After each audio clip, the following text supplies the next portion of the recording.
Hello, Boat fam, and welcome to another episode of Talking About the Chargers. Well, let's call it Chargers Talk. Today we're going to talk about, three players that are going to do better than three specific Raider players. And those Raider players are Darren Waller, Devante Adams, and Hunter Renfrow.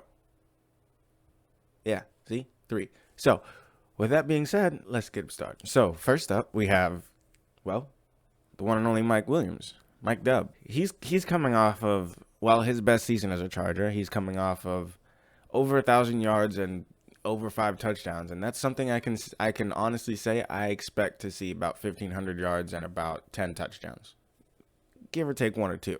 Okay, I can expect that because he's a $26 million man. 40 if you count the whole contract, but I believe 26 of it is guaranteed. Anyway, beside that, the point is, ladies and gentlemen, we have a number one paid wide receiver with number one wide receiver skills. Obviously, he's a jump ball threat. You know, he can catch something over the middle and take it another 10, 15, 20 yards. He's not a house threat. Let's be honest. He's not a house threat. But he's going to get that ball out the sky, whether you like it or not. That's Mike Dub. You better ask somebody. Or ask me. I'll tell you all about him. Anyway, with that being said, ladies and gentlemen, let's move on and talk about the one and only Keenan Allen. What's there to say about Keenan Allen? Keenan Allen is, one, the most consistent wide receiver in the NFL, and two, he's had more than 5 touchdowns every single season. You can probably count on him having 6 to 7, maybe 8 this year, considering all of what's around him. But at the same time, I expect him to have 1,000 yards, no problem. That's Keenan Allen in a nutshell. 1,000 yards, 6 to 7 touchdowns a season. If he can just repeat that level of success, he's still worth the $20 million we're paying him every single season, in my opinion.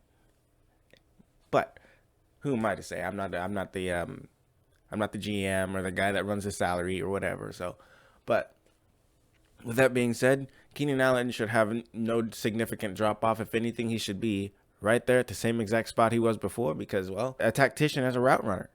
You know, he can get open against anybody. I mean, sure, it's going to be harder and harder for him to get open against double teams, but you can't double team him when you have Mike Williams on the other side, plus Austin Eckler coming out the backfield, but he's for a different video.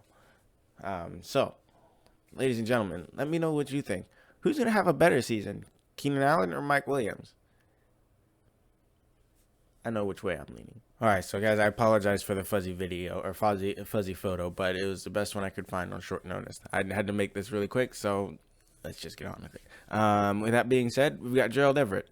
Gerald Everett has the best potential in his career to literally open it wide open. He may not be Travis Kelce, but he can put up the numbers to be the second best tight end in the AFC West. And if with an AFC West division that includes Darren Waller and Travis Kelce, that's saying a lot. So if he can get 700 to 800 yards and 6 to 7 touchdowns, hey, look, that's gonna be more than enough, and I think that's gonna be enough to beat out Hunter Renfrow, Devante Adams, and Darren Waller. Because let's be honest, one of us has an MVP candidate and a very good offensive line. Freshly improved. And the other, they have Derek Carr. I'm not saying he's terrible. I'm just saying he's not an MVP candidate. But who am I to say? The season hasn't begun. This is way too early predictions, but you can let me know in the comments of what you think below. I'm Afro Smurf. I'll see you next time. Thanks for listening, Boat fam. Peace.